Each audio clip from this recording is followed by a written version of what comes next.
Anything is possible. Know that. And real quick, I'm gonna try to be as brief as I possibly can. First, gotta give an honor to God, who's the head of my life.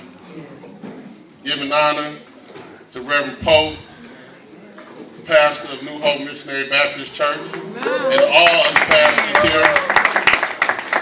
Pastor.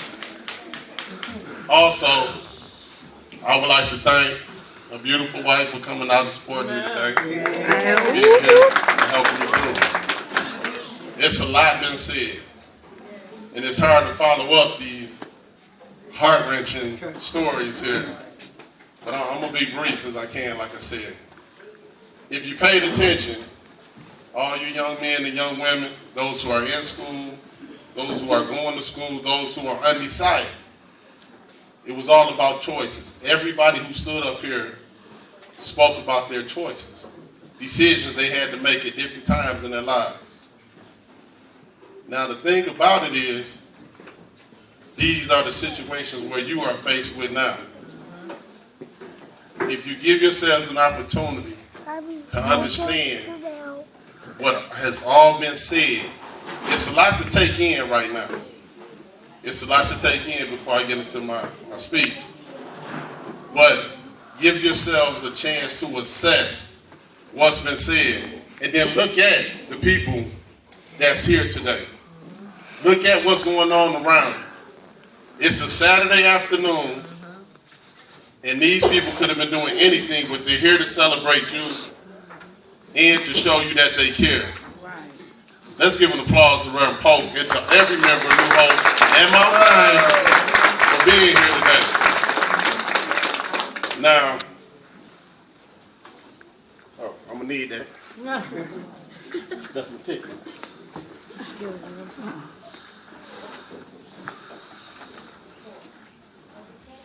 Now, if you will, just, as I stated, just give me a moment of your time.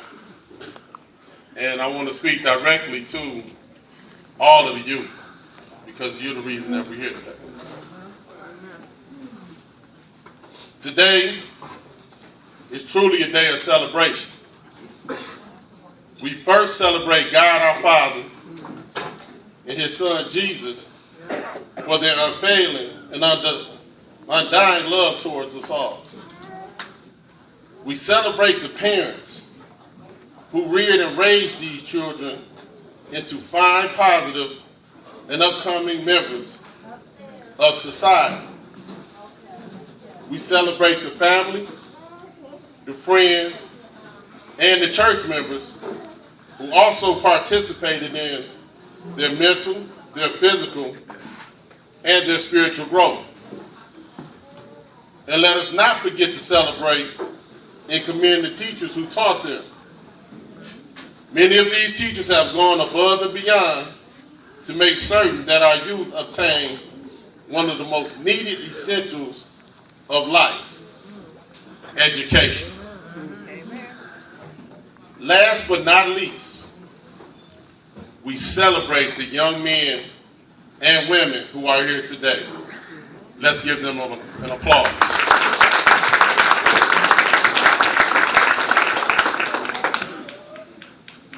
Now I stand before you today, the youth who are here, because of the positive choices that you have made in your lives.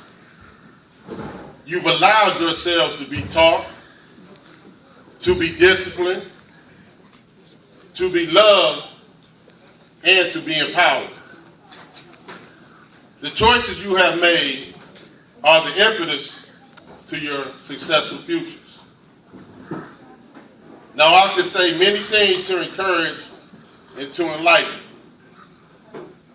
but I find it more important to reaffirm to you that you made the right decision. And for that reason, we are all here to celebrate you. All you have to do now is keep making those choices, those right choices, because it will help you to achieve even greater things in your lives. Now, each of you are about to embark on a new time in your lives. You will encounter new challenges and new experiences. You heard that from every speaker that was up here. You will face challenges. You will face very new experiences that you haven't faced before. But what you can do, embrace the challenges. All right. Embrace those new experiences, knowing that there will be even brighter days ahead. Never be afraid to seek counsel. Everyone who stood up here before you today stood up and said, with confidence and proudly, they sought counsel. They sought tutors. Never be afraid to seek help, because none of us can do it alone. So, if you're in middle school, if you're in high school, if you're in college or a graduate, or if you're just here today, seek help. Because there is somebody, God put somebody somewhere for you to be able to utilize it. Excuse me. And one thing, always remember to do, always pray. Amen. Now, if you should ever find yourself in a place where you are questioning a decision, there are two things I suggest you should do. Number one, ask yourself this question: will my choice or my decision make the world a better or a worse place? And the second thing, pray about it. Amen. Now listen to me. I know this for a fact, that if you seek to do what is pleasing in the sight of God, He will lead you in the right direction. The reason I can speak about choices is because I made some of the choices that they made. I made some of the choices that Brother Ray made before he left. Right now, tell the truth. So I've been on both sides of this fence. Right. And one side of the fence led me to Alabama State University. Another spot, now that's an institution, right? Understand what an institution is a place of learning. So I went to an institution, Alabama State University. I made another decision. But I didn't ask myself, when I made this choice, will I make the world a better or a worse place? That led me to another place of learning, another institution. That institution was called Westville Correctional Facility. That institution was called Pendleton Correctional Facility. That institution was called IYC. 12 years of my life I spent behind bars because of choices I made. I don't want none of y'all, want none of that for y'all. And those who think that you can do it, you're fooling yourself. Because I didn't do it. I still stand here today asking myself, I don't know how I made it. 12 years. My Lord. But what she said, my Lord. People in this church had never met me. Pearl Howard is my mother. Some people in this church had never met me. People in this church grew up with me. Now I'm finna get emotional like Brittany now. But everybody got a story. Yeah. Everybody got a story. At Hammer High, excelled at every sport that I did. Everything that I did, people told me that I was a leader, but I didn't. A leader, okay, whatever. Choices. Choices. When I came home, the love I received from New Hope was unwavering, and they haven't stopped since. The youth that's here from New Hope, the youth that's in New Hope, the outreach that Reverend Pope does, and every person that's here, choices. None of us have to be here today. We chose to be here. Why? Because God spoke to us on some level. recognize when God's speaking to you. Choices. Now, I don't wear the 12 years as a badge. Some people look at it like they big and bad because they did 12 years in the penitentiary. I look at it like, boy, that was the wrong choice I made back then. Right. But he had to sit me down. Yeah, Lord, my Lord. And when he sit you down, you gonna know. Yeah. But choices. Because of that, because of the prayers of New Hope, because of the prayers of my family, because he found me. He didn't find me on 1039 Dracker Street. He didn't find me at New Hope. He didn't find me at Alabama State. He found me in the cell block and Pendleton Correctional Facility, and I made the choice to follow. All right now. So there ain't nothing that you can't do. Because when he touch you, he gonna bless you. Yeah.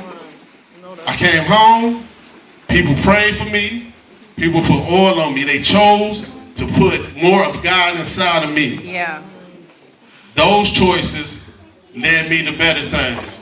To where today, where they said, I listened to everybody speak. The brother right here, they told you, Greg, nah, you ain't gonna go to school. You ain't gonna do this. They told me I never work at the railroad. Why? Because it's a federal job. It's a federal job. But I chose to tell them, you know what? Whether you know it or not, I'm gonna put an application in and a resume every Friday. All right now. I work at the railroad job. Thank you, Jesus. Choices. This is what I'm telling you. A leader is not just somebody who stands out and talks all the time, who out in the front. Most of them figureheads. Somebody telling them what to do. Choices. Your choices, the things that you decide to do with your lives today makes the difference. And I went a little bit off my speech, but y'all need to know it takes 0.1, listen to what I'm saying. It takes 0.1 second to make the choice that will send you to jail for 12 years or the rest of your life. Inside of there, it takes the same 0.1 second to follow Jesus and get you home. Yeah. Because I wasn't supposed to be home 4 years ago. They told me I would never make it. But I'm standing before y'all today because of a praying church, because of a praying family, because of a praying wife, and because I chose to leave all that mess alone and follow this. Now today, young men that you see back there, they've chosen to come out today. They chose to go to, they are choosing to go to church. Now, these young men and women that you see in the ROTC, choices. And with that, I'm going to get back into my speech because what I want them to understand is, and please, if you don't take nothing else from this, understand that you, all of you youth here today, you're not 10%, you're not 20%, you're not 90%. You are 100% of our future. Each and every one of you are 100% of our future. The choices that you make define who you are and who you will be. You are the future leaders that we need and that we see. So we embrace you all with confidence and with the love of God. We honor you today, and we will honor you in years to come, because you each have demonstrated your abilities, and you've allowed God to do some very great things in your lives. And some of you may not even know that he's touching you right now, but you're doing his will. You've already allowed him to do great things in your lives. You are some of the world's greatest gifts to mankind. And understand that, respect that, and appreciate that you are you are the greatest gift to mankind. because you are the future. You are the future. There's no other way around it. We're not the future. Each and every one of you are the future.